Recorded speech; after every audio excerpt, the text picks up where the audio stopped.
Norwich. Alô? Alô? Alô? Alô? Alô? Alô? Alô?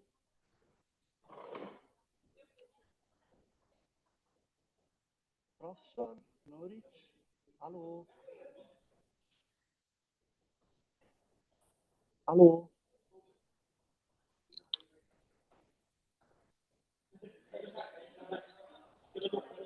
Professor Norwich? Alô?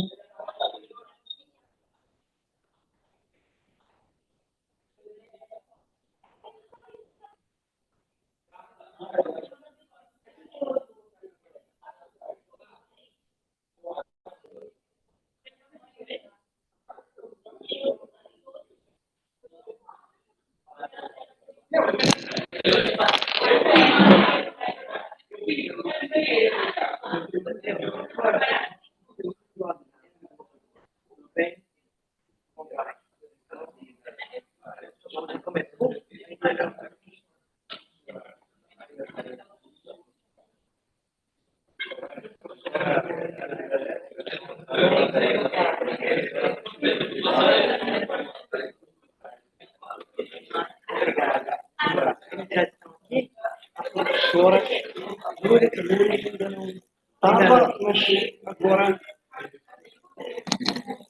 ela não está respondendo. O professor Nuno está aqui, não? Não.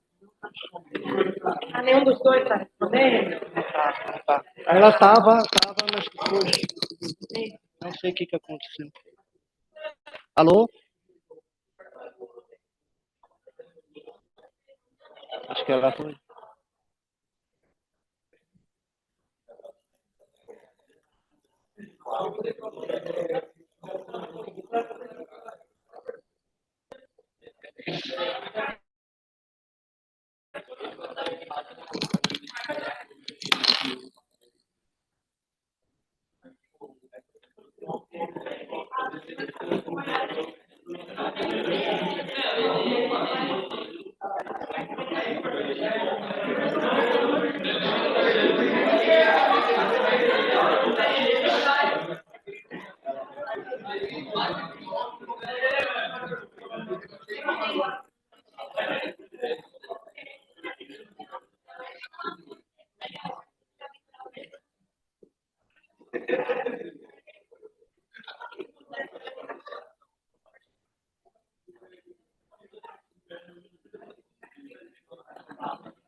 Oi, professor.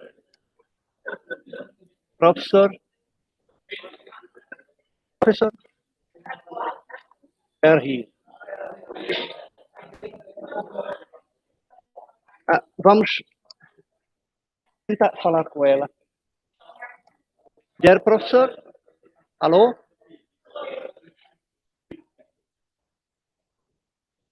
Professor Norwich, do you hear me? Yes, I hear you. Okay, good morning. Sorry for the technical problem. I was worried. Do you see me, Professor? Yes. Okay. Good.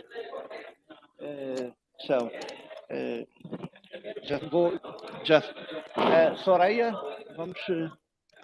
Já, 1 minute, Professor. We will begin, okay?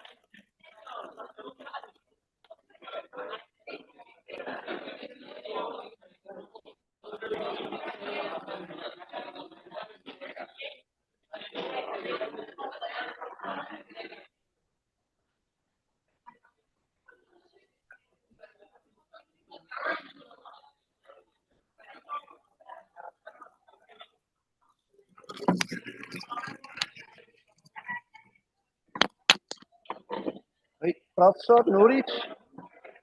Yeah. Professor. So we will. Sorry for.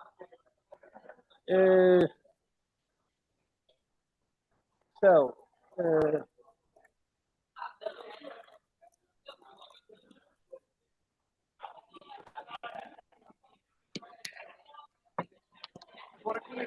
Ela, vamos escutá-la? Os membros do evento não. Os membros do evento não. Os números, porque eu trabalhei diretamente com a tarde, então mais internet. E a estrutura da não faço como funciona. Faço palestras seguidas com pessoas de fora. Eles estão.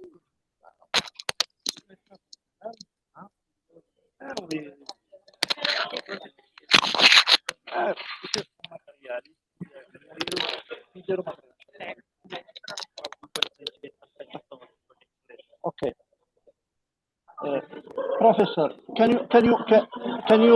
you talk, Professor Nurit? Yes. Can you say something just to? Yeah. Do you hear me? Yes, yes. Trying to. Está funcionando. ¿Cómo? Ok, está.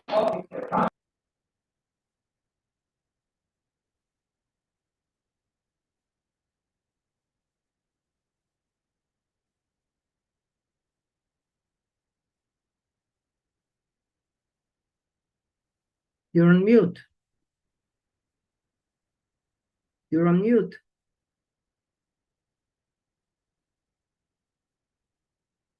Yeah, I'm saying that you are on mute.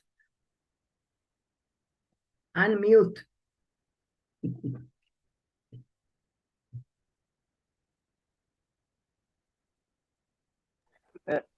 Yes, because if I.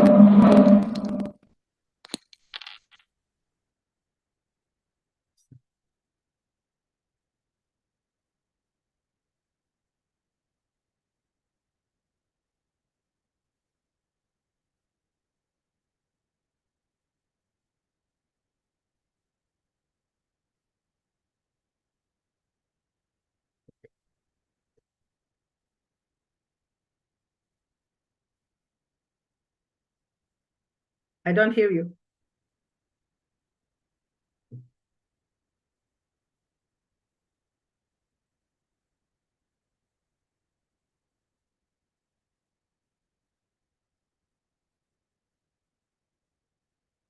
Okay.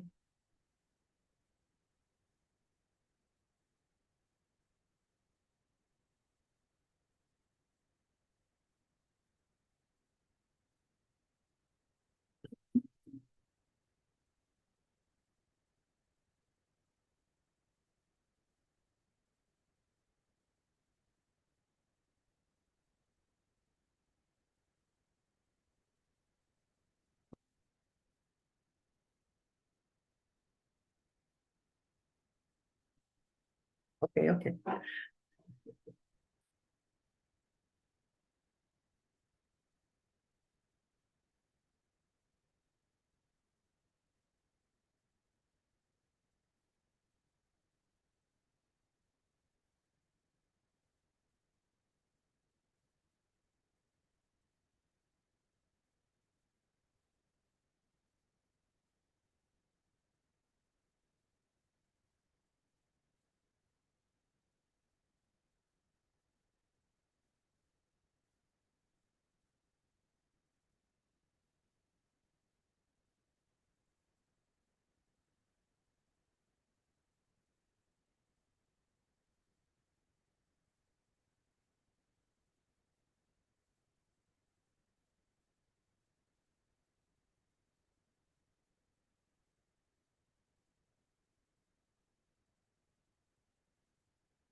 Dear Professor Nurit, can you hear me now? Yes.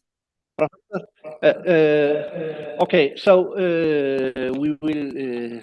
Sorry for the delay, technical problems here, Professor Nurit. Thank you so much for your presence and your patience with us. Here we are to begin our event, Gaza, Middle East, and the path of the peace. We have here with me Professor Soraya. She's a Palestinian, Brazilian, journalist, activist. We have here also Professor Ana Teresa. She is the coordinator of the post-graduation, graduation, master and PhD. She is our chief here, and we have here our students. Sorry. Okay, Professor. Yeah, I can see. So we'll begin, and you can begin, Professor, and we are here to hear you, Professor, and then I will give the word to Professor Soraya, and in the final we can make a debate and questions about the event and about the conferences. Okay, Professor? Yeah, just make me co-host. I have to be a co-host. Como é que eu faço isso? How can...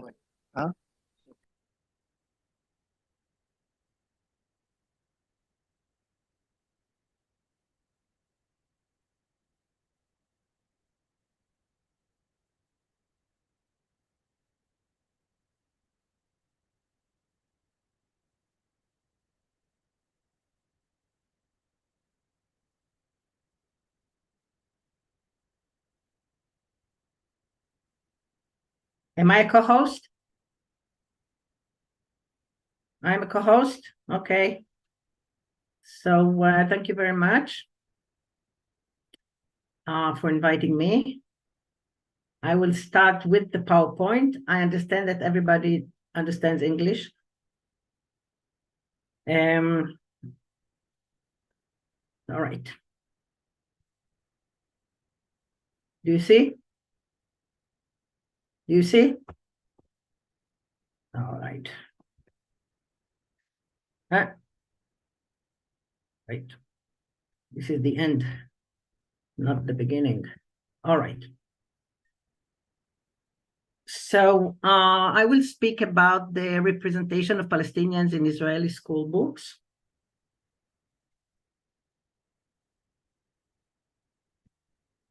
The talk is based on my two books. This is one of them. It was translated to Portuguese in Brazil. And this is the new one that is called Holocaust Education and the Semiotics of Othering. It just came out. I hope it will be translated to Portuguese at all. Now, before we start, as you said, we are in a very tragic moment in my area, and I think we should look and see who pays the price for the follies of politicians. Just take a moment to look at the children who lost their lives because the adults don't know how to solve problems without violence. These children are Israeli and Palestinians. Of course, you cannot tell the difference.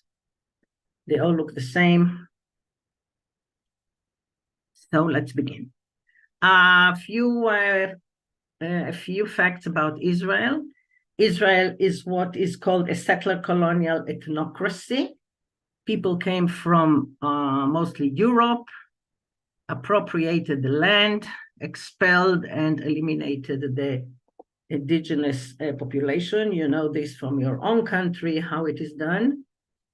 And today, one ethnic group, Jews of European origin, dominates all other ethnic groups. So it is an ethnocracy. It has some features of a democracy, like voting rights and so on, but not full rights and not full national rights to all the ethnicities. Now, Israel has a lot of others.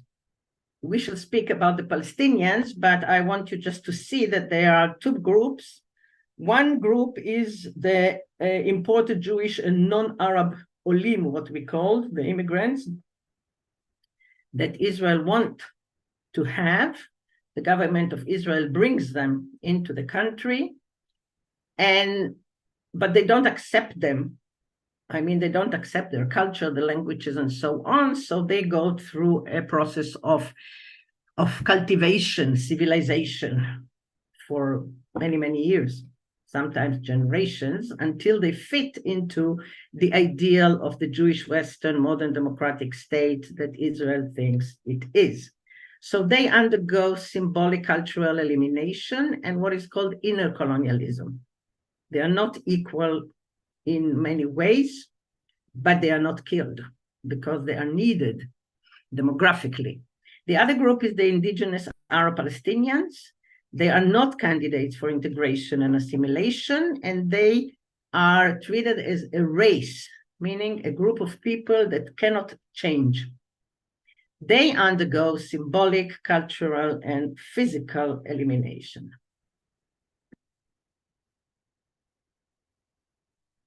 Now, all school books in Israel have some basic assumptions that have to do with that. First of all, what exists? Jewish historical and natural rights on the land and global anti-Semitism. These are givens. And what is good and desirable for us is a Jewish state, Jewish majority, Israeli control as a guarantee against another Holocaust. I will come back to that later. So what is the function of school books? Everywhere, not only in Israel, all countries, because why do we have school books? Well, why do we need school books when we have so many books? So the function of school books is to turn reality into a version of this reality, and mostly to legitimate the foundational crimes of the nation. Each nation has some foundational crimes like ethnic cleansing, genocides, and so on.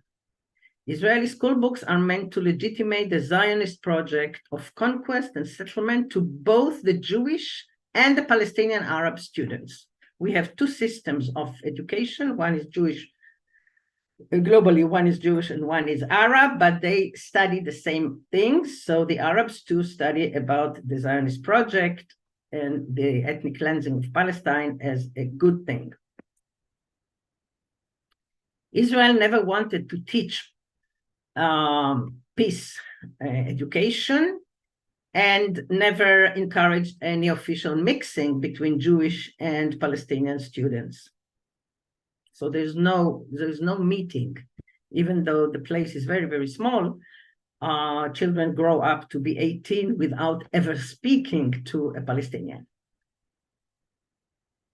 Now, I come from a field that is called social semiotics.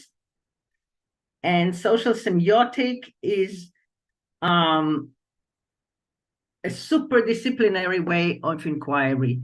We face a problem, we want to analyze it, we want to know what happens there, and we use a lot of other fields that can help us. So in the analysis of school books, as you see, we have critical discourse analysis, multimodal analysis, racism, post-colonial studies, sociology, history, collective memory, geography, literature, photography, and so on and so forth.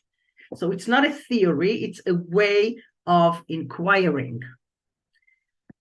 Since it is called social semiotics, the real issue is, of course, the social. We see the social determines the semiotic choices, and it is the social that is affected by them, okay? We'll see an example in a minute. And the semiotic analysis of textbooks tries to answer social questions and reveal rhetorical interests through a multimodal analysis. I mean, I analyze not only the words, but the words and the visuals and the relationships between them to answer some social questions. For example, you see this photograph. It looks like a very poor neighborhood in the winter. No people, only one figure that we cannot say who this is. We can call it many things, but the caption of this photograph calls it the Palestinian problem. All right? Now, this is what the caption says. The Palestinian problem has ripened in the poverty, the inactivity, the frustration that were the lot of the refugees in the miserable camp. And it presents the Palestinian problem as an environmental problem, ecological problem that just grew because this is the way they live.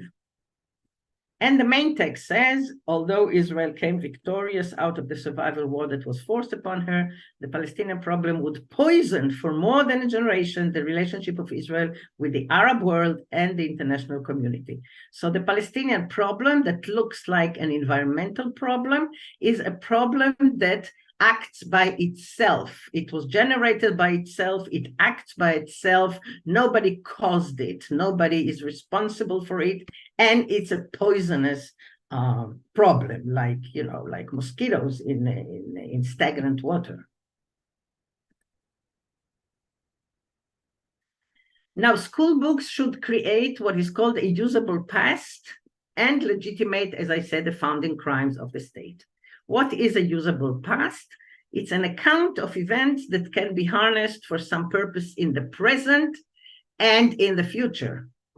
If you create this usable past for the children, they can live with it and they can face the future with it. And of course, the usable pasts lead to sacrificing accuracy and objectivity and so on and so forth. For example, if you look at two timelines of the same period in a Palestinian and Israeli textbooks, or in a Japanese and a Korean textbook of the same period, you will see different timelines altogether. This is an example from a textbook for 4th grade. And in the textbooks, they tell you about a 12-year-old girl who invites people to her birthday. And this is what she says. Dear guests, I thank you for coming to our beautiful settlement, Ofra. Now, Ofra is one of the first illegal settlements built on Palestinian villages that were cleansed in 1967, okay? En Yabrud and Silwad. We know it is a holy commandment to settle the land and to continue the way of the pioneers in the country of the Bible in our settlement of this is what I call the usable past, okay? This is what the Bible say you have to do. This is what the people before us did, the pioneers, so this is what we do. With this, we can live. We cannot live with a text that says we expelled the people and killed them and massacred them and took their land. And then she continues, there are people who think we have no right to live here in Ofra because of the Arabs who lived here while the people of Israel was in exile. This is another Zionist myth that the hundreds and hundreds of years of Jewish life in all kinds of countries were in fact exile. The settlement is in this region is justified. Now she foresees all the objections, in our opinion, by the Bible again and the tradition, and is important from a security point of view. Our houses were built on state lands. You see, not on Palestinian lands, but on state lands. State lands are the lands confiscated from the Palestinians, but she doesn't know it. And we are trying to keep a good relationship with our Arab neighbors. Why not? So this is an example of creating this kind of usable past that the children can live with. Another way is to present social facts as natural facts. As we saw before with the Palestinian problem, it's a natural fact. I mean, floods and neighborhoods with stagnant water are nobody's fault. It's natural, okay? So, for example, how do they legitimate inequality?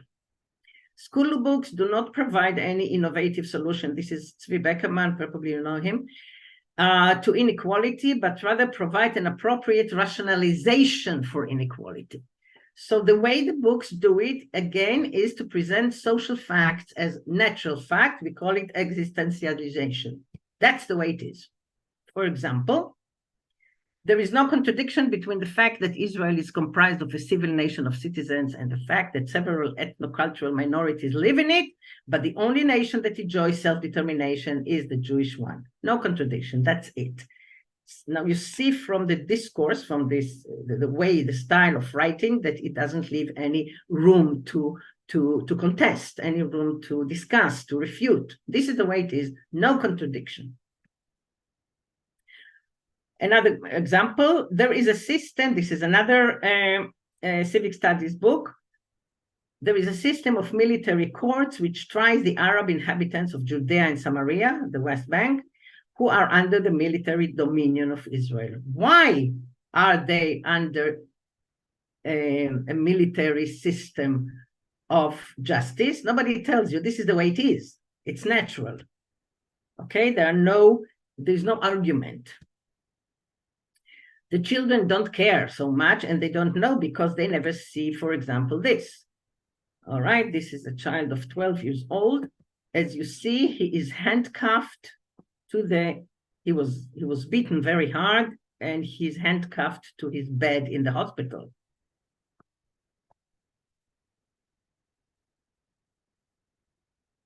Now, my social question was, how do the oppressors educate the children? This is a paraphrase of Fanon's question, how do the oppressors behave? All right?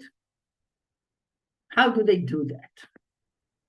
How do they educate children to become this and this?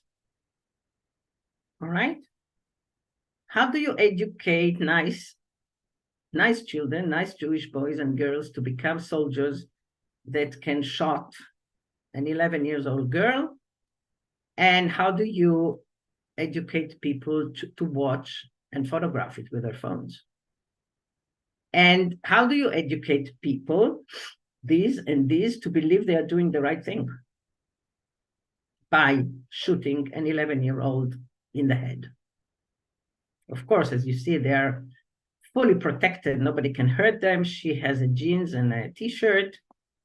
The argument was that she had a knife. This is a knife. We don't know if they put it there or it's there, but anyway, it didn't threaten anybody. But everybody thinks it is the right thing to do. So how do you do that? What kind of education it takes? And the semiotic question that goes with it is, how do school books depict the others of Israel, the Palestinians, those who are marginalized, oppressed, or eliminated? Here are the others. This is an example of the others. This pyramid tells us about Jewish versus Arab population. Here is the Jewish, here is the Arabs. So you can see right away that the Jews are funny people, but they have no Jewish signs on them, no Jewish characteristics. You can say that they were Brazilian, you can say that they were French. There's nothing Jewish about them. Here, the Arabs are represented with racist icons of an Alibaba, some kind of Alibaba with his camel and his crouching wife.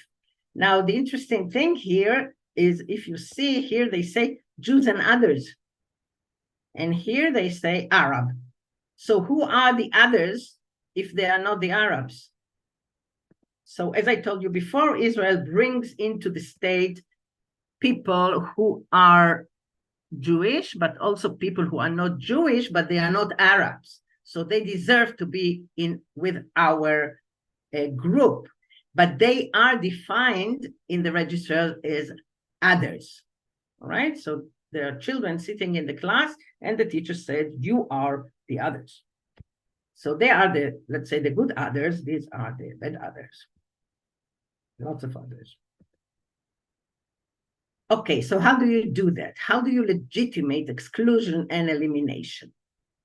First of all, you turn the people into an abstraction so that moral and ethical rules do not interfere with handling this category of people. When people are abstraction, you don't feel anything and you don't use your conscience too much to handle them. So as we saw before, the Palestinians are always a problem, refugee problem, developmental problem, a demographic problem, security threat, and the problems must be solved. This is what the school book said. Another way is not to show them where they live. This is one way of not showing people. You put a photograph, an aerial photograph from the air, and you show this place, Jabalia refugee camp, which is the crowded place on earth, but you don't see the people. And as Van Dunen says, this is the angle of the pilot who flies too high to be able to see the people on whom he's dropping the bomb. And in education, they call it objective point of view. Of course, this is something the children never see and the school books never show.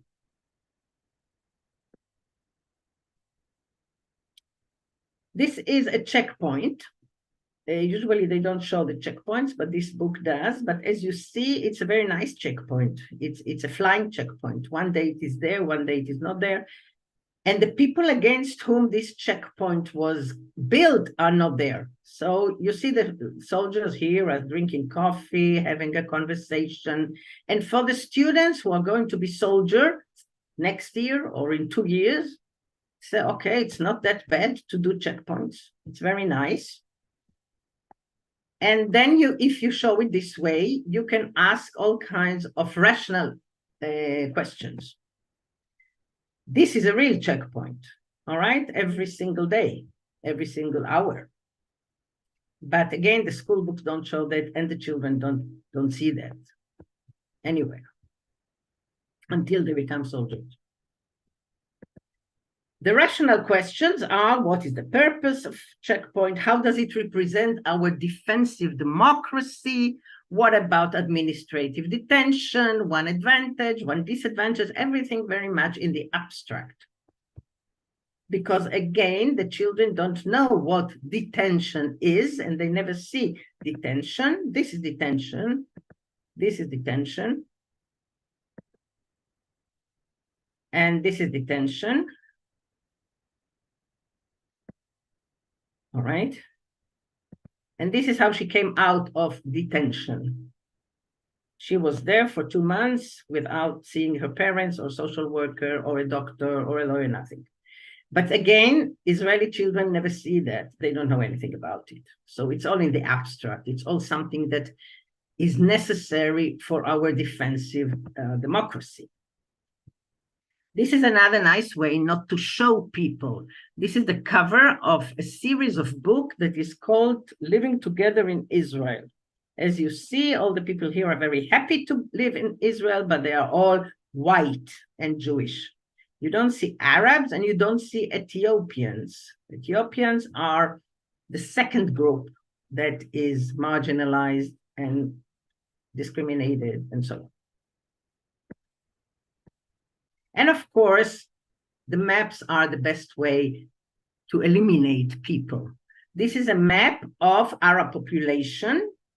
And if you know Hebrew, you can see that there is not even one city, one Arab city on the map. Nothing.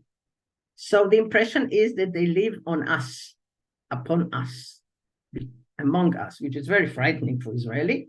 The West Bank is depicted as an area for which we have no data. Maybe there are no people there at all.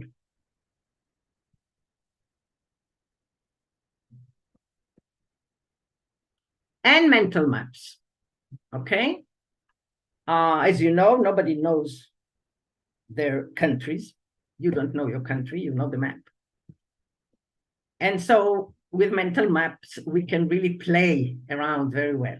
Factors that inhibit the development of the Arab village. Arab villages are far from the center. The roads to them are difficult and they have remained out of the process of development, and therefore they don't have water or electricity. Now, if you remember, Israel, the size of Israel is like a city, I think, in Brazil. So where are these very remote villages that you cannot get them water and electricity, but nobody thinks about it? You create a mental map where they are pushed into the margins and remain underdeveloped. Now, as I said before, the most important thing in Israel is to have a Jewish majority. And this is the excuse to a lot of things. This anxiety of incompleteness, and the fear of minorities that will grow and turn us again into a persecuted Jewish minority, just like we were in Europe, in Nazi Europe.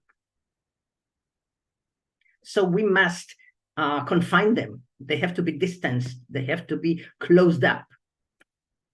Why? Because we want the land. We must preserve the national land and protect it from illegal invasion of non-Jewish population. Now, why illegal? These people are citizens. They can, theoretically buy a house whenever they want, but they cannot. The fear that Arab sequence would cause the detachment of the Galilee from the state of Israel. Again, the Galilee is an area full of Arabs, but Israel has been trying for many years to Jewify it unsuccessfully. And Palestinians must accept their lot. They lost the war, and they must accept their minority status. When you go to war, you cannot lament your defeat, and they brought it upon themselves, and so on. These are different books. Then the same majoritarianism legitimates the confinement and military government and occupation. The military government helped Jewish settlements all over the country and prevented Arab seizure of vacant lands. Now, vacant lands are the lands confiscated from them. All right, this is another book. And it also justifies racist laws. For example, the law of citizenship that says that if a Palestinian who is a citizen marries a Palestinian from the occupied territories, they cannot live together, ever, neither here nor there. So there are thousands and thousands of families who live like that. I mean, it's horrible. So the book tells the children that the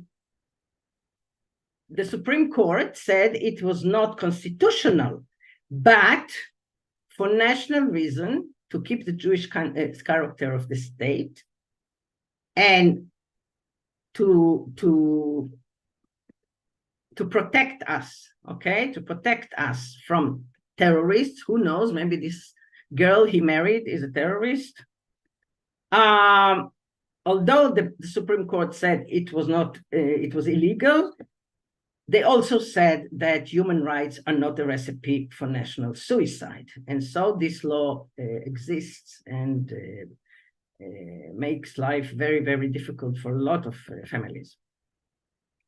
It also legitimates ethnic cleansing. From the Jewish point of view, Plan D. Plan D was the plan to ethnic cleanse all the villages between Tel Aviv and Jerusalem. Was a great success. It strengthened the military power of the Jewish community and created the Jewish territorial sequence as a strategic asset. And this is a good thing. I mean, the book does not have to explain why it is good. And as I said before, the colonized are assigned an inferior evil race, And so they use a lot of racist discourse. For example, the Arab society is traditional and object to changes by its nature, reluctant to adopt novelties, modernization seems dangerous to them. They are unwilling to give anything for the general good. So with this racist discourse, you turn them into people we don't want to live with. Okay? They're evil, they are unlawful, they are primitive, we don't want to live with them. And they don't like to give anything. And of course, stereotypization. I showed you one caricature. The other is this, the primitive farmer following his 2 donkeys. This one we saw before. The caption of this caricature is the Arabs refuse to live in high buildings and insist on living in land-ridden one-houses. And this is because they're primitive, not because they want a quality of life. But you see this guy, he doesn't resemble anyone in the world. I mean, nobody looks like that. It's some kind of a drawing of a European painter who imagined Alibaba some centuries ago. But this is the impression the children receive today of the Arab citizens. And of course, this little terrorist. In all the books that we have, and we have hundreds of them, you don't find one photograph of an Arab human being like us. A doctor, a teacher, an artist, a scientist, children, nothing, never. So these are the only representations. And of course, all this legitimates killing. The escape of the Arabs following the Deir Yassin massacre solved a terrifying demographic problem. Okay, Jewish majority. And even a moderate person such as the first President Weizmann spoke about it as a miracle. So the logic is the logic of survival. Every enemy killed make me feel more secure. So there's another massacre, Kiba massacre. They say in many books, slaughter of innocent Palestinians in their homes brought about some confidence to Jews in their homes and restored the morale and dignity of the army and so on and so forth. Killing them makes us feel secure. You can see it now, what happens in Gaza. The more they kill, the more people feel secure, theoretically. Why do they have to die? They always die of technical reasons. I don't know if you heard the president of Israel yesterday. I don't know where he talked, but he was shouting and yelling. We alerted them. We told them to leave before bombarding, but where should they go? So the same thing you have in the books. The loudspeaker encouraging the inhabitants of Deir Yassin to leave the village did not work. The people did not leave the village, so they were killed. What can we do? Or another thing about the Kibbutz massacre, the soldiers did not know the people were hiding in their homes that night. All right? So these are the kind of rationalization they give for the actual death of Palestinians. They always die before they don't do what they are told or by some kind of technical mistake. The overall claim of this representation is that positive outcome for us may condone or overlook evil done to them. This is what Zizek said. The books create a rhetoric of victimhood and power. Because we Jews are the eternal victims, we must outnumber the indigenous others, dominate them, and be the most powerful in the region, lest another Holocaust should exterminate us. This is very strong in Israeli education, the Holocaust. So for that, the Palestinians are Nazified. So on one hand, they are primitive, lawless, and so on. On the other hand, they are almighty Nazis. And they are conflated with the Germans. For example, here in the teacher guide for grade 2, the students will understand that during World War II, the Jews did not have a state. That's why they were killed. The establishment of the State of Israel guarantees our security and safety. We are now in conflict with the neighboring countries, but now we can defend ourselves. So it's like the politicians, the prime minister, on every Holocaust day, conflating the Arabs, not only Palestinians, Iranians, Iraqi, everybody, with Nazi. And even today, after the attack of the Hamas, everybody calls them Nazis, all right? As if, by the way, I tried to explain in a private WhatsApp group in the college where I work that it was not a Nazi action, because Nazism is an ideology that serves a state, a powerful state with an army that wants to eliminate the minorities under its control. This is not the case here. We are not a helpless minority under the control of the Hamas. What we saw here, what a rebellion of the oppressed against the oppressors. And as we know, I believe you know it from Brazilian history too, these rebellions are very, very cruel. Very cruel. Okay, there's no limit to the cruelty of these people. And for that explanation, I was suspended from my work with the excuse that I support terrorist organizations. So the Nazification of Palestinians is a very important factor in political discourse, social discourse, and educational discourse. For example, in a book that prepares the students for final exam, for matriculation, they have a chapter about the formation of Holocaust remembrance. But you don't hear about the Holocaust in this chapter. What you read about are the terrorist attacks of Palestinians in 72, in 74, and so on, as if they were anti-Semitic heinous crimes that came out of the blue against helpless Jews.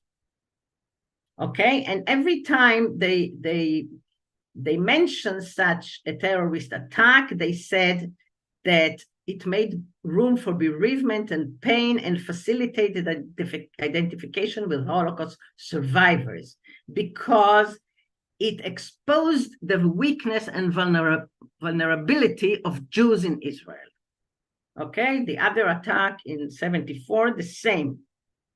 Exposed the weakness and vulnerability of Israelis in the face of terror and led them to adopt a different attitude towards Holocaust survivors, because Holocaust survivors were very despised in Israel. Holocaust victims, of course, because they let themselves die, but also Holocaust survivors were very despised in Israel. So these terrorist attacks on helpless Jews made the people identify with Holocaust survivors and victims, because they are described as anti-Semitic heinous crimes and not as resistance to occupation. Okay, hijack of the Air France in 76. Like other terrorist attacks, this event also exposed the weakness and vulnerability of the Israelis against their enemies and enabled many Israelis to identify with Holocaust survivors and so on and so forth, especially when on this occasion there were two Germans in the plane. They divided the passengers into Jews and non-Jews. So these acts that are very, very cruel and murderous, instead of being conceived as resistance, are conceived as anti-Semitic crimes, and the children are not aware that Israel is a nuclear superpower with one of the strongest armies in the world. And of course, today, after what happened in the South, this is enhanced. This propaganda, I can say, is enhanced. So the conclusions are that Israeli school books command students to ignore the other drama, that of the victims, Palestinian victims, and their circumstances, and to disregard international laws and decisions, as we saw in the story about the settlement of Ofra, which is an illegal settlement, to the favorable consequences for the Israeli Jewish nation. This is what is important. They teach the students the discourse of power of politicians and generals and put at stake the disciplinary policy of truth. Caroline Coffin wrote about Australian school books, but again, we have a lot in common with all those settler colonialist countries like Australia and again like Brazil and like the United States. This kind of representation creates what is called elite racism. Racism reproduced in papers, school books, academic discourse, political speeches, parliamentary debates, the racism which is then implemented and enacted in other social fields. This racism inscribes itself in practices, violence, contempt, intolerance, humiliation, exploitation, in discourses and representation, which are intellectual elaboration of the need to purify the social body. As we saw, Jewish majority, that's what we want. Pure Jewish state, to preserve one's own or our identity from all form of mixing, interbreeding, or invasion. So this really, I think, summarizes what I've shown you here, and I hope it was all right. Thank you. Now I will stop share. Stop share.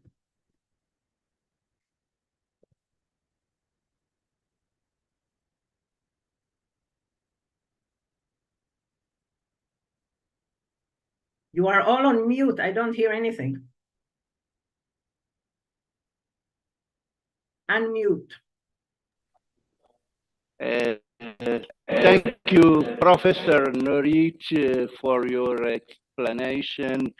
It was so rich and very consistent for us to understand another view and another analysis about the doctrination and about the discourse and how, unfortunately, doesn't help to make solution and cohabitation between the two societies that in finally they have to live together. So this education and this discourse make difficult this cohabitation between the Israeli society and the Palestinians. And there is another problem that is the question of the use of the Holocaust, of the past, and to in some way explain the brutality and the vis-a-vis the Palestinian. So thank you so much, Professor Nurit. And now I will give the word to Soraya who will talk to us about another vision more Palestinian and about her experience that is called the permanent Nakba that Soraya talks. So we will hear Soraya now. And in the final, Professor, we can make questions and for you and debate a little bit. Okay, Professor? All right. Okay, all right. Thank you so much.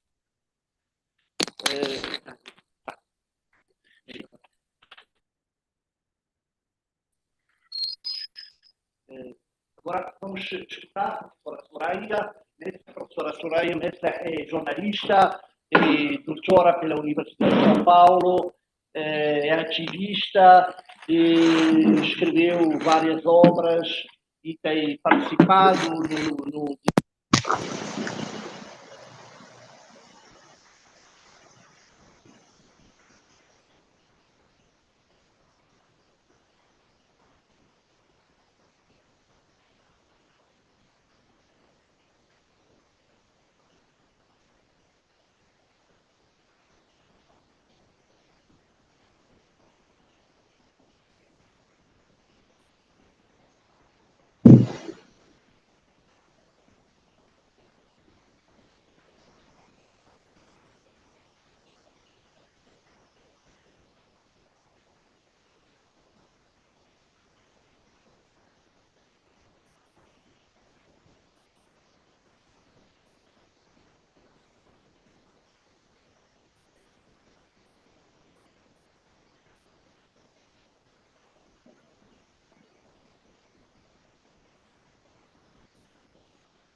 Destruição massiva de outros bombardeios. A maioria da população em Gaza tem até 18 anos.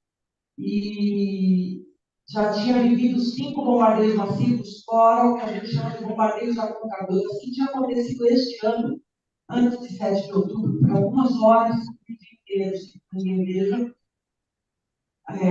A gente viu, desde então, Israel partindo para a sua solução final, buscar o seu plano Sinai, de expulsar milhões de pessoas, com até o ministro, um dos ministros de Israel tinha afirmado que esse era o plano divulgado esse plano, e, ao mesmo tempo, uma limpeza étnica que já vinha num processo muito acelerado, e não é de hoje. É uma continuidade, é a contínua Nakba, nós falamos, Nakba é a palavra árabe que significa catástrofe, cuja pedra fundamental é a formação do Estado de Israel em 15 de maio de 1948, mediante tutela étnica planejada. Então, são mais de 75 anos deste processo de colonização. Israel se criou em 78% do território histórico da Palestina, a partir de um projeto colonial. A catástrofe palestina é um processo de mais de 100 anos, que começa quando surge como projeto de colonização do povoamento. O sionismo político moderno ainda em fim do século XIX. Em 1896, o jornalista austro-húngaro, Dr. apresenta como solução para as perseguições que sofriam os judeus na Europa do Leste Central, a formação de um Estado judeu. Em alguma parte do mundo, de fato, havia um processo muito intenso de perseguições, pogroms, e só que essa ideia era absolutamente autoritária entre os judeus. E, na verdade, o sionismo sempre foi um projeto reacionário, que tirava, inclusive, lá onde ele surge, na Europa do Leste Central, afastava o pessoal das suas ideias de lutar contra os outros explorados e oprimidos em relação àquela situação de perseguição e pogroms. Isso está documentado.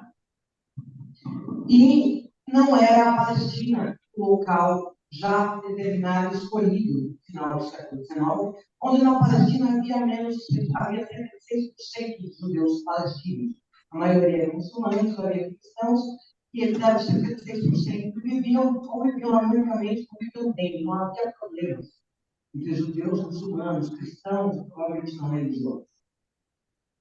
Em 1897, no primeiro Congresso Sionista Mundial, no primeiro Congresso Sionista na Basileia, com a presença de 200 delegados, ele decidiu a Palestina como local para essa colonização. No livrinho O Estado Judeu do Theodor Herzl, ele chega a sugerir que devemos preferir a Argentina ou a Palestina, nos dois lugares, ou experiências bem-sucedidas de colonização. Está lá no livro dele, traduzido para o português, também, para buscar.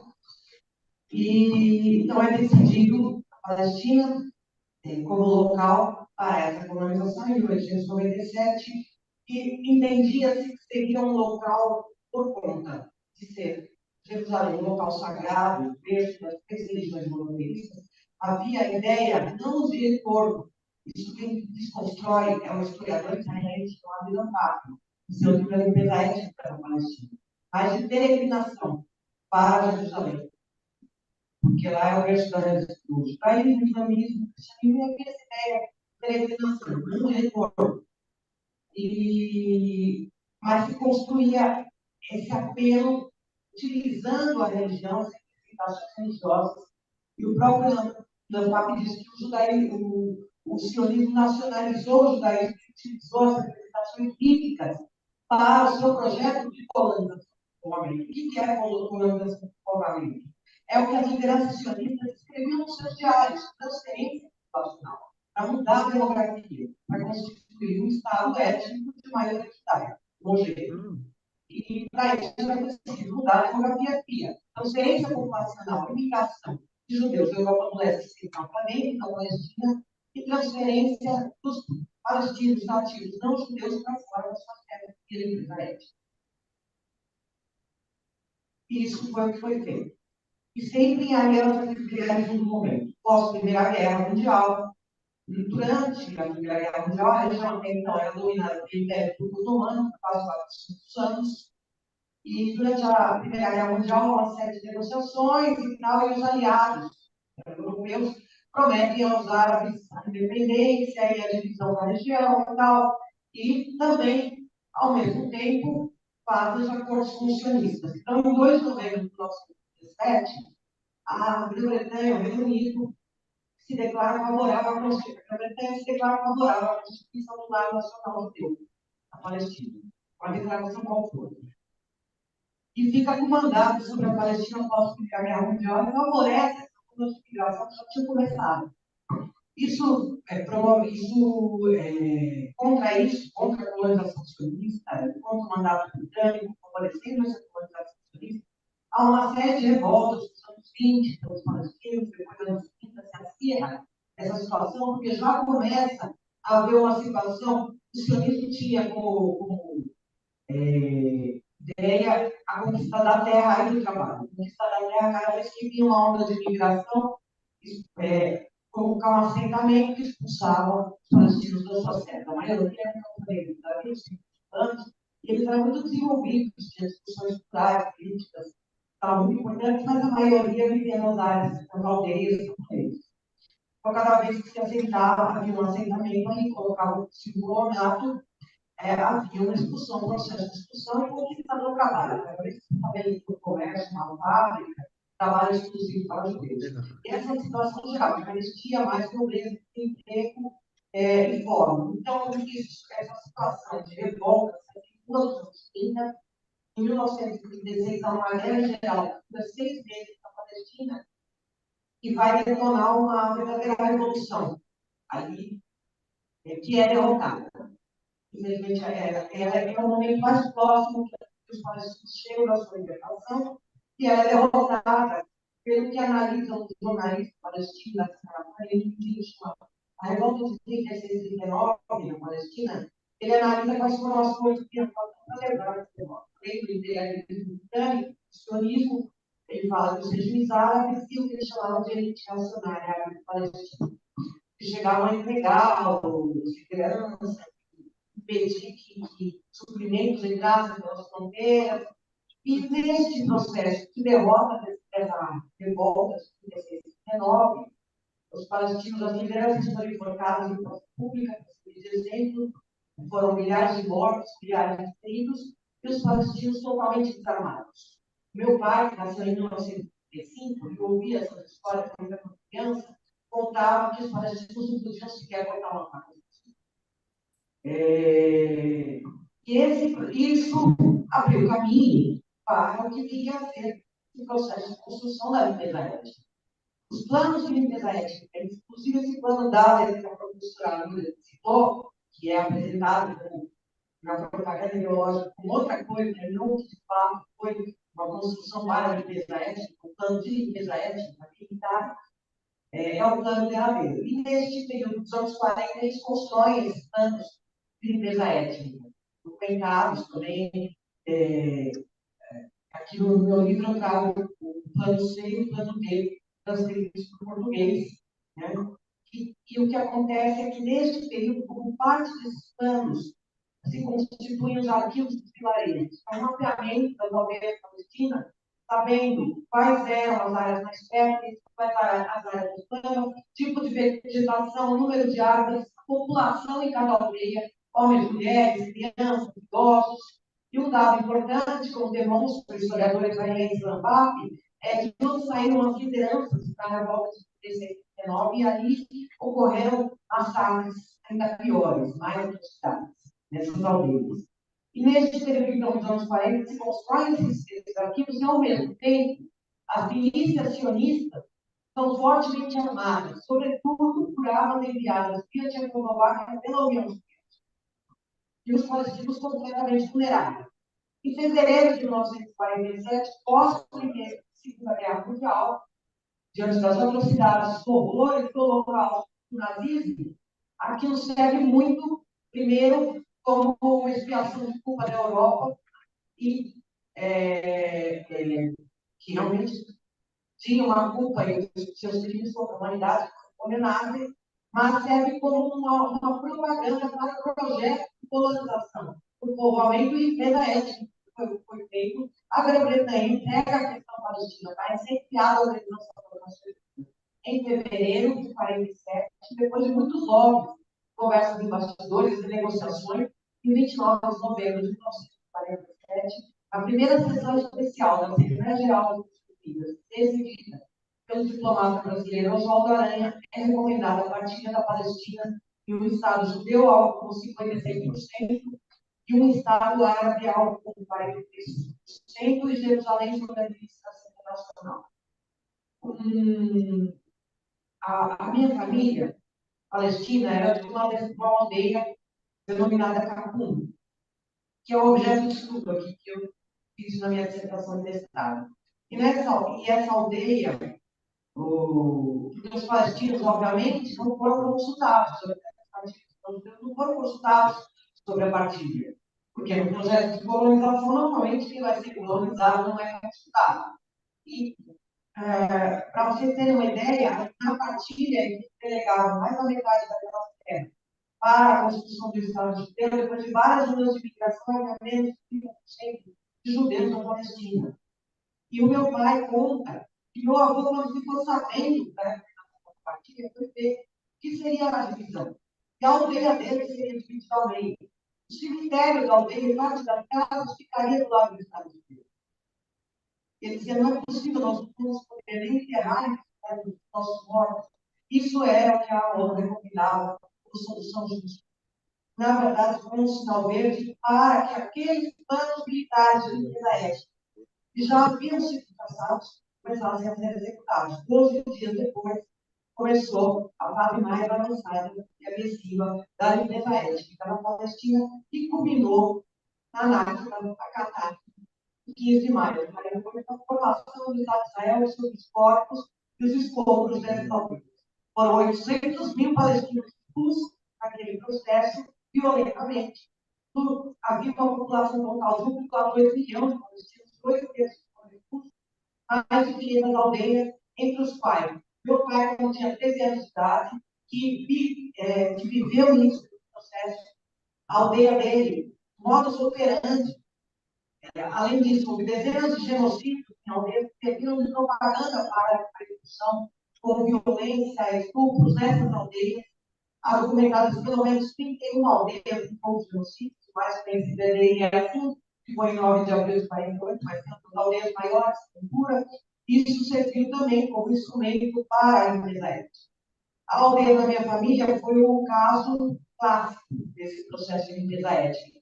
Cercada por 3 lados, bombardearam o centro da aldeia, uma aldeia pequenininha, de 2 mil habitantes, o centro da praça, onde ficava a escola, a mesquita, nas aldeias cristãs da igreja, enfim, e a vida comunitária de daquela praça. Bombardearam o centro da aldeia no final da tarde, quando as crianças estavam saindo da escola. Meu pai sobreviveu por pouco e ele conta que viu esse momento, que viu um menino ali, que passava no rosto dele para reconhecer, e era um menino que dividia a carteira com ele, com mulheres, toda aquela situação de atrocidade das bombas, e eles foram expulsos violentamente com a corpo, saindo por aquela única saída. Isso aconteceu com, como eu disse, 800 mil palestinos. E mais de 500 aldeias destruídas. Lembram-se que eu falei que na partilha, a aldeia da minha família seria dividida ao meio, a aldeia foi inteiramente destruída, porque Israel se criou em 78% do território histórico da Palestina. E essa colonização nunca parou. Em 67, Israel avançou com a ocupação militar para os 22% restantes, que é o que a gente ouve falar hoje de Gaza, que eu estava comentando no início, de Jerusalém Oriental, que a parte ocidental já tinha sido limpada, né, e objeto da limpeza étnica e da colonização, e Cisjordânia. E essa colonização segue avançando. Por isso que nós falamos que é uma contínua Nakba. Os palestinos, a resistência dos palestinos não é uma escolha, é existência, sob constante ameaça de apagamento. E ela se dá sobre todos os aspectos da sua vida. Porque os palestinos enfrentam uma situação de apartheid, como evidenciado pela Anistia Internacional, Human Rights Watch, e organizações referentes de direitos humanos da em conselhos e comitês da ONU, uma situação de expansão colonial agressiva, cada vez mais, e uma sociedade inteiramente fragmentada. Nós somos 13 milhões de palestinos no mundo, mais de 6 milhões em campos de refugiados nos países árabes, em situação de vulnerabilidade, impedidos do legítimo direito de retorno, que é reconhecido, inclusive, pela resolução 194, de 11 de dezembro de 48 da ONU, e é pelo direito internacional com direito de retorno para todos os refugiados. Os palestinos não têm esse direito, porque Israel não respeita o direito de retorno, ou nem o direito internacional. E então tem essa metade fora das suas terras, tem, entre os remanescentes das áreas ocupadas de 48 hoje em Israel, eram 150, 200 mil, eles são 1,9 milhão, são 20% daquela população. A Nuri comentou sobre eles são cidadãos de terceira, quarta categoria, tem 65 leis racistas contra eles. E tem aldeias beduínas em Israel, que Israel não fornece sequer serviços básicos como água, eletricidade, e ordem de residência permanente, que é aldeias como a Al-Arqib, no Negev, no sul de Israel, que já foram destruídas mais de 200 vezes. E devido à justificativa aqui, né? Ah, é muito longe, eles são bárbaros, eles não querem modernidade, é a civilização trabalhada, essa ideia que o intelectual palestino escreve muito bem no livro Orientalismo, a invenção do Oriente pelo Ocidente, é de um Oriente de bárbaros, com civilizados, atrasados, sofrendo da violência da natureza, e que, portanto, precisam ser controlados ante o Ocidente, tecnológicos, racionais, civilizados, avançados, com valores reais. Essa é a ideia. Que é essa ideia que sempre se desumaniza o povo humanitário. A gente vê isso ao longo da história, não só em relação aos palestinos, para desumanizar, demonizar, para se ter uma sua colonização efetiva, que, no caso, uma colonização por povoamento, necessariamente envolve genocídio e limpeza étnica. O apartheid é intrínseco a esse processo.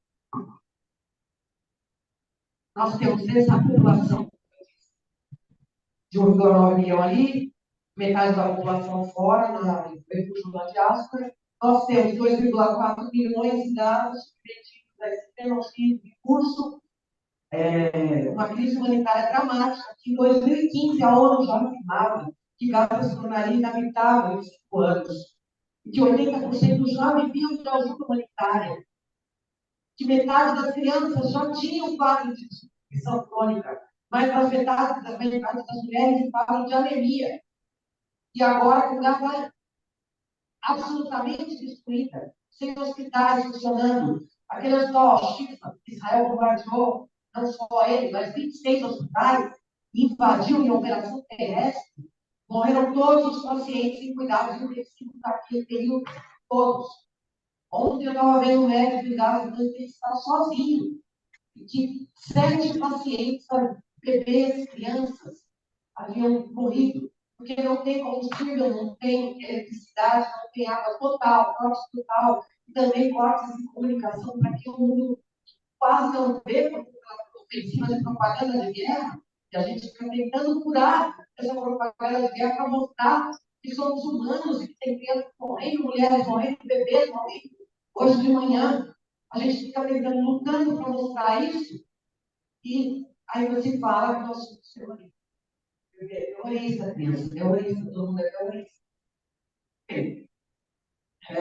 Então, nós temos ainda 3,5 milhões de palestinos na Cisjordânia, Jerusalém Oriental, submetidos a uma limpeza étnica muito agressiva, que antes de 7 de outubro, Israel já tinha matado 170 palestinos, entre os quais 65 crianças, e nesses quase 50 dias a limpeza étnica avançou e já matou mais de 250 mais palestinos, entre os quais muitas crianças e 3 mil feridos, e o número de presos políticos palestinos, que até 7 de outubro eram 5.200, entre os quais 170 crianças. E as crianças são presas por jogar pedra e tanto, e podem ficar 20 anos ali sob tortura, porque a tortura é institucionalizada, esse número dobrou. Então, nessas negociações da trégua agora, teve um dia que Israel soltou 117 dessas negociações para a troca e prendeu 116 na Cisjordânia. Então, ao mesmo tempo que soltava e havia uma trégua nessa pausa humanitária matando em Gaza, continuava a matar e promover a sua limpeza étnica e prender. E nas prisões tem, inclusive, gente desaparecida, que as relatos de tortura são parte desse processo de colonização. E na Cisjordânia, então, tem esse muro do apartheid, 760 quilômetros de comprimento, construído em 2002, depois da segunda intifada, intifadas levantadas, e 9 metros de altura, que segrega os palestinos, as suas famílias, divide os palestinos, as terras palestinas ao meio, que anexam as terras férteis, tem centenas de postos de controle, checkpoints, móveis ou fixos, tem praças exclusivas para colonos sionistas, tem diferenciação de placas, diferenciação de identidades, todo um aparato para o apartheid, e cada vez mais milhares e milhares de colonos que escrevem morte aos árabes nas paredes, agridem e matam os palestinos. E antes de 7 de outubro, houve pogroms, perseguições e ataques em várias aldeias palestinas na Cisjordânia, como Ruara, Uzaia. Isso continua acontecendo em aldeias sendo despovoadas nesse espaço de 50 dias. Então, esse é um processo, na verdade, não é uma guerra, eu queria concluir aqui, não é uma guerra à base de Israel. Isso é parte da propaganda sionista para justificar o genocídio e a limpeza étnica safada e avançada da Cisjordânia. É uma guerra unilateral de Israel contra todo o povo palestino, e que já dura mais de 75 anos. E, infelizmente, essa guerra unilateral só chegou nesse ponto da gente ter o genocídio que a gente está vendo em Gaza. E a limpeza étnica avançada por conta de uma cumplicidade internacional. Porque, pelo menos, desde 2000, a sociedade civil palestina está chamando de PDS, boicote das investigações, foi uma campanha denunciando o apartheid, que, como eu disse, já foi reconhecido em extensos relatórios nos últimos anos pela Anistia Internacional e Human Rights Watch. E recebem e falando para boicotar, desinvestir e os governos sancionarem o apartheid aos moldes que foi a campanha de solidariedade internacional que ajudou a morrer no apartheid da África do Sul nos anos 90. É pelo direito internacional de genocídio, que é a limpeza étnica, que a apartheid, que a colonização. São os conceitos do direito internacional. Infelizmente, a cumplicidade internacional histórica não chegou a esse ponto. Então, o que nós estamos pedindo muito agora é que a gente pressione para o fim dessa cumplicidade internacional. Que o Brasil rompa relações com Israel imediatamente. Porque não é possível que a gente continue vendo um genocídio e não fique do lado certo da história. Do lado certo da história é contra a colonização. Como eu estava falando, que a gente tem uma guerra unilateral do Estado colonial de Israel contra todo o povo palestino há mais de 75 anos, e do outro lado, uma luta anticolonial, uma luta por libertação nacional, pelos meios possíveis, como reconhece a resolução da ONU, nesse caso, a resolução 3743 de 1986 reconhece o direito de resistência e de defesa dessas situações. E o que nós estamos vendo, infelizmente, é uma narrativa para justificar essa colonização, o genocídio e a limpeza étnica. É isso que precisa ter. Para que nós possamos dar um passo, avançar, no reconhecimento do regime de apartheid e exigir dos nossos governos e da publicidade internacional que o corte de relações com Israel, como foi feito pela Bolívia, aqui do lado, como foi feito pela África do Sul. A África do Sul sabe muito bem o que é o regime de apartheid. Eles fizeram esse movimento. Chad, Colômbia, Chile, chamados de embaixadores de volta, Turquia, Jordânia, Belize, Irlanda. O Brasil precisa dar espaço. O Brasil, pelo seu papel de liderança, pode fazer um movimento na América Latina e puxar esse movimento para a América Latina. Para que a gente não mais veja crianças palestinas mortas há mais de 75 anos. E para que a gente possa buscar uma solução justa, que seria, vamos pensar na Palestina histórica de 48. Meu pai cantava a Palestina histórica de 48. E ele dizia que eles viviam de plantavam e colhiam, não havia transportes, não havia convite para casamento. Que judeus, muçulmanos e cristãos ficavam juntos sem órgãos. Ele fala, filha, nunca uma criança perguntou para outra se é judeu não brinco, se é muçulmano não brinco, se é cristão não brinco. O problema não foi o sionismo. É esse projeto de colonização. Que a gente possa buscar uma solução justa num Estado único, laico, livre, democrático, não racista, com direitos iguais para todos que queiram viver em paz e com o retorno dos milhões de refugiados, para que a gente possa retomar a infância dessas crianças como era a infância do meu pai. Muito obrigada.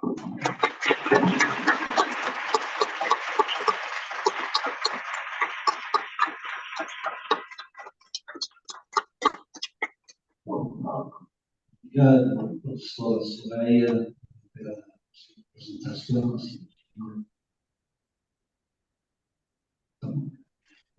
Podem, aqui o QR Code, podem assinar para ganharem também horas complementares, está bem?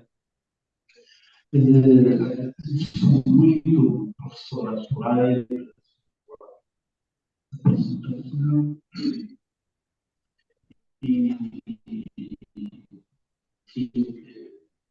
Que afinal, né, eu sempre digo, né, que a questão palestina não existe um problema. Afinal, por mais que apareça complexo e tudo, digamos, tudo é uma questão que pode ser resolvida numa tarde, eu costumo dizer isso, né, porque apenas descolonizar, né, não somos isso, né, afinal, o Israel tem um Estado, um município, né? E, portanto, não há nenhuma ameaça, né, contra o Israel. Né? Então, acho que deve haver, né, apenas uma vontade política, né, também da comunidade internacional, né, e uma nova cultura, né, para a convivência, né, entre israelitas e entre os palestinos.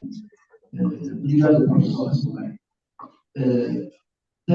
Thank you, Professor Luis.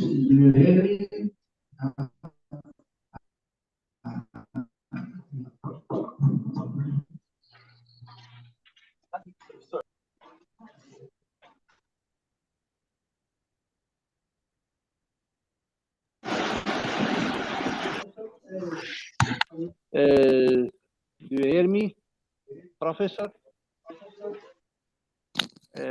Sorry. So thank you so much, Professor Nuris.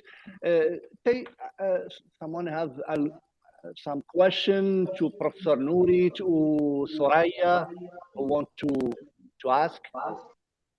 Wait, okay, you can tell. Professor, there is students who want to make the question. Ah, este aqui. Ah, o meu não permite ver. O meu não permite ver. Ah, não permite ver. Good morning, Professor. I would like to ask a question about the freedom of press in Israel. Like, can a journalist go in the national television and say that what the government is doing is wrong, or is it prohibited? Like, can people show sympathy for the Palestinians, or the government controls and censor them? Like, is it prohibited? No, it's not prohibited. We still have freedom of press, but the problem is that journalists are censoring themselves. There. Some do, but most of them just align with the popular perceptions about things of themselves. It's not that anybody controls them or something. There's one television station that is controlled by the government,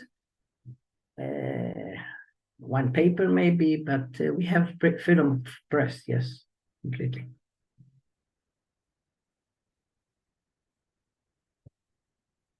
For the time being.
Mm.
do you hear me? My question is really we are beyond difficult situation and we don't know the future, what will happen. But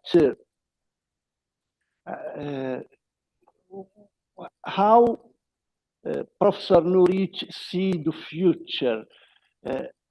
Can we really, after this, I know it's a difficult moment, a dramatic moment, can say that it can happen some transformation, and one day can we live together, and I know it's difficult. It's there is an industry of using the Holocaust. There is a project of political Zionism and Messianism also.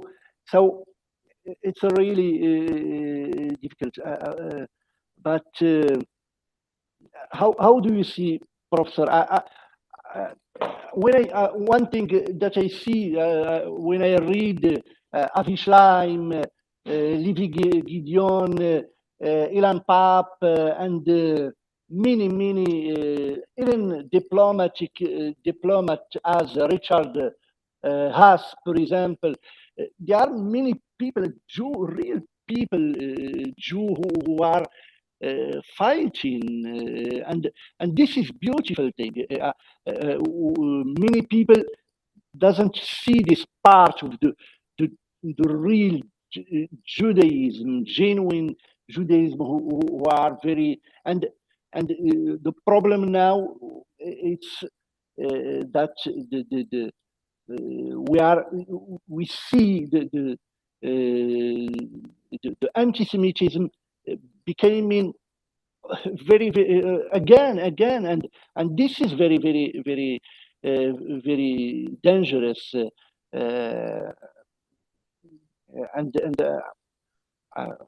What do you see, Professor Nuric? Too many things to talk about. I don't see anything good. It's going very bad. Right now, there's no future to anybody. Right now, it's really the peak of evil. And I don't know. I have no idea. I don't think anybody has any idea. The government goes on as before. They rob all the money, put it in the settlements. They don't care for what happened in the South. I don't know. I think we will learn a lot in the coming future, what really happened there. And I really don't know. Nobody knows. It's very bad, very bad. And of course, what Israel does promotes anti-Semitism in the world. What can we do? Israel appointed itself as the representative of all Jews. So the Jews in the world should do something, join the BDS or something to prove they are not part of this. They are not supportive of what Israel does. This is the only thing I think they should do, really.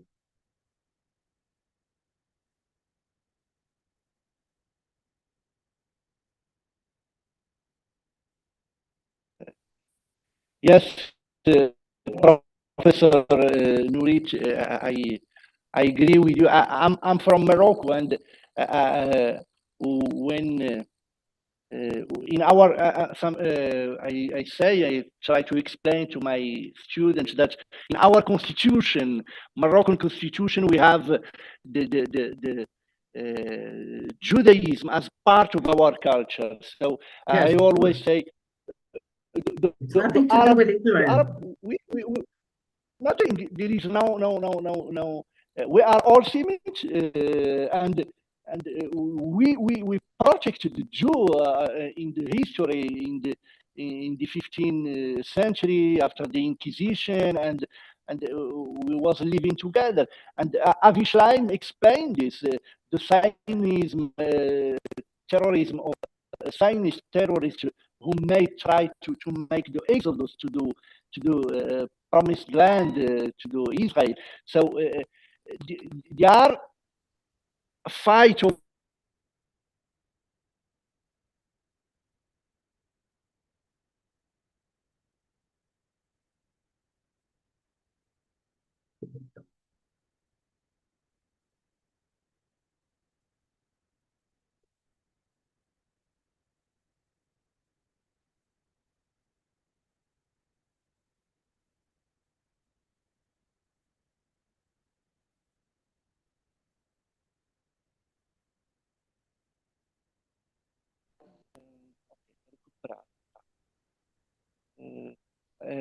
you hear me, Professor? So,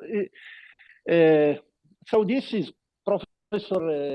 Really, we are in the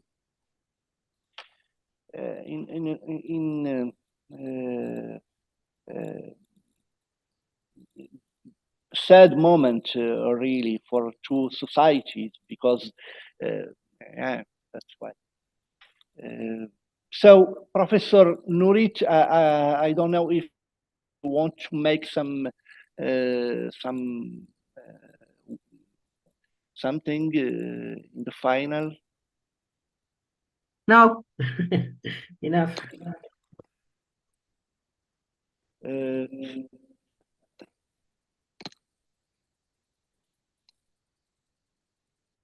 Thank you very much. But I really have to go. And I thank you.